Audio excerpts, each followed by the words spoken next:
वो तमाम लोग जो तहजीब के मुहाफिज हैं, अदब के अलमबरदार हैं, इंसानियत के परस्तार हैं, उनकी खिदमत में अकीदतों का सलाम। हमारी जमहूरियत, हमारा लोकतंत्र, उसकी तस्वीर ही नामुकम्मल है हिंदू मुस्लिम सिख ईसाई के बगैर। इसलिए हिंदुस्तान की तरफ से जब भी कोई काम होगा तो उसमें तस्वीरें और चेहरे सब साफ दिखाई देने चाहिए। मुझे एक अफसाना याद आता है, आज से तकरीबन या यूं कहें कि 1947-48 के आसपास का एक हादसा जो बर्रे सगीर पर हुआ था, जो अंग्रेजों की देन था। मेरे दादा अपनी गठरी उठाए हुए हिंदुस्तान छोड़कर जा रहे थे। दिल्ली पहुंचे, मौलाना आजाद की तकरीर सुनी। ये जमुना का पानी तुम्हें आवाज दे रहा है, तुम्हारे बुजुर्गों ने कभी इसी पानी से वुजू किया था, यहीं नमाजें पढ़ी थी। ये जामा मस्जिद के मीनार तुम्हें पुकार रहे हैं, तुम कहां जा रहे हो? तुमने फरार को हिजरत समझ लिया। मेरे दादा ने सोचा कि ये बूढ़ा शख्स अपनी 70 बरस की उम्र में बड़ी खूबसूरत बातें करता है, मगर इन बातों पर अमल शायद नहीं कर पाएगा। आगे बढ़े। महात्मा गांधी अपनी लाठी लिए खड़े मिले। गांधी जी ने कहा, ईश्वर अल्लाह तेरो नाम, सबको सन्मत दे भगवान। कहां जा रहे हो? रुको, यहीं रहो। मेरे दादा ने कहा, जब तुम अकेले नहीं खड़े हो सकते तो मुझे क्या रोकोगे? मेरी हिफाजत कैसे करोगे? मेरे दादा अपनी गठरी लिए आगे बढ़े। पंडित जवाहरलाल नेहरू खड़े हुए थे बाहर, भारत का संविधान लिए हुए।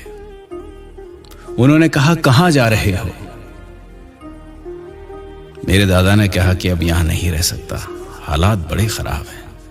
नेहरू जी ने कहा, यह संविधान तुम्हारी हिफाजत करेगा।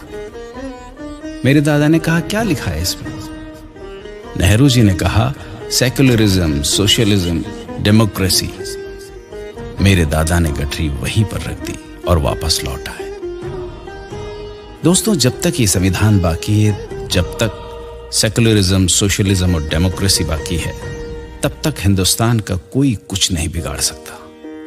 मुख्तलिफ हवाएं आती रहेंगी, चली जाएंगी। हमारे मुल्क में देखिए, रंजिशें वहीं होती है जहां बहुत सच्चा प्यार होता है। जहां खुदगर्जी होती है, वहां पर ताल्लुकात जाहिरी तौर पर बहुत अच्छे हुआ करते हैं। हमारे मुल्क का हिंदू हो या मुसलमान, हिंदुस्तान उसका इश्क है, हिंदुस्तान उसकी मोहब्बत है, हिंदुस्तान उसका प्यार है।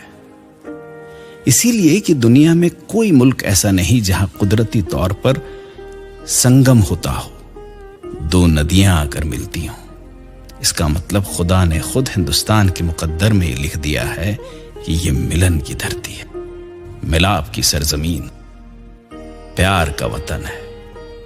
तो जाहिर है जहां प्यार होगा वहां रंजिशें भी कभी कभी हुआ करेंगी। लेकिन आप देखिए कि प्यार की हिमायत करने वाले कितने लोग हैं। ये खुशी है कि हिंदुस्तान का दानिश्वर, हिंदुस्तान का इंटेलेक्चुअल इस कंपोजिट कल्चर की हिफाजत का जिम्मेदार है, उसका हिमायती है, इस मुश्तरका तहजीब का। इकबाल सुहेल ने एक बार कहा था कि मिलजुल के बरंगे शीरो शकर, दोनों के निखरते हैं जौहर। दरियाओं के संगम से बढ़कर तहजीबों का संगम होता है। हिंदुस्तान तहजीबों के संगम का वतन है। मुझे डॉक्टर जाकिर हुसैन का एक जुमला याद आ रहा है कि तहजीबें नहीं टकराती, जब टकराती है तो वहशतें टकराती हैं। इसलिए जहां कहीं भी दुनिया में टकराव है, तहजीबों का टकराव नहीं है, वहशतों का टकराव है। जहां प्यार है, मोहब्बत है, वही धर्म और मजहब की रूह है। तो आइए, हिंदुस्तान के हजारों साल का कल्चर जो सच्चाई, हक गोई, इंसानियत, प्यार, हुस्न, इश्क का कल्चर है, आइए इस तहजीब की हिफाजत का वादा करें, अहद करें और बता दें ये दुनिया को कि हम हिंदुस्तान के बाहर भी इस मुश्तरका कंपोजिट कल्चर को फैलाएंगे और इसकी हिफाजत करेंगे। इसलिए कि इंसानियत को मेल मिलाप, प्यार, मोहब्बत की आज ज्यादा जरूरत है।